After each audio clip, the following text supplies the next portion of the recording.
A statue 1.6 meters tall stands on the top of a pedestal. From a point on the ground, the angle of elevation of the top of the statue is 60 degrees.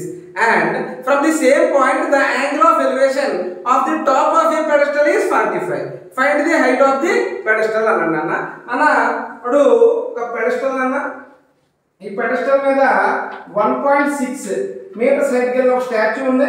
ఎత్త మీద ఏదో ఒక point నుంచి ఓకేనా top of the pedestal కి angle of elevation ఎంత అన్నారా? So 45 అన్నాడు. టాప్ ఆఫ్ ది స్టాచ్యూ కి యాంగిల్ ఆఫ్ ఎలివేషన్ ఎంత అన్నానా? 60 డిగ్రీస్ అని చెప్పేసి చెప్పాను అన్న. మనకి ఏం కావాలన్నాడు? పెడెస్టల్ హైట్ కావాలి అంటే దీన్ని h అనుకుందాం. సో ఈ డిస్టెన్స్ నేను ఏమనుకున్నా అంటే x అనుకుంటున్నాను అన్న. నాకు ఏం కావాలి? పెడెస్టల్ హైట్ అంటే h కావాలి. చూడండి ఒకసారి. సో tan 45 అంటే ఇగో ఈ ట్రయాంగిల్ రైట్ పెడెస్టల్ ట్రయాంగిల్ కనుక tan 45 ఆపోజిట్ సైడ్ ఏంటా h బై x నాన్న. tan 45 వాల్యూ ఏంటా 1 అంటే h బై x నాన్న. అంటే h x రా.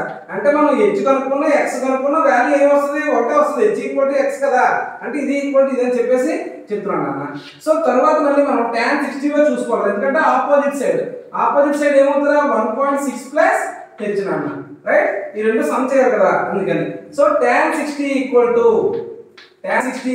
Opposite side 1.6 plus h by ఓకేనా h సైడ్ ఎంతనా x అన్న. tan 60 వాల్యూ ఎంత?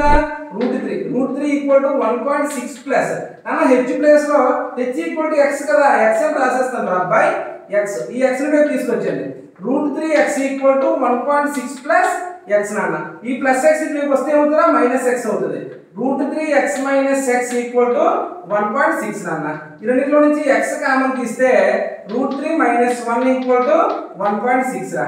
అంటే x 1.6 బై √3 మైనస్ 1 రా. కానీ డినామినేటర్ లో √3 మైనస్ 1 అంటే √3 వాల్యూస్ రాకూడదు కనుక నేను ఏం చేస్తాను? రూట్ వాల్యూస్ రాకూడదు ఓకేనా. నేను రేషనలైజ్ చేస్తాను అంటే √3 ప్లస్ 1 బై √3 ప్లస్ 1 రా అన్న. 1.6 √3 ప్లస్ 1 బై ఇదేంటిది a minus b into a plus b అంటే a square minus b square.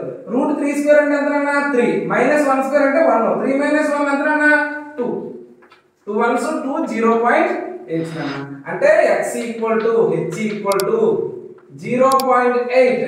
√3 plus 1 ఓకేనా.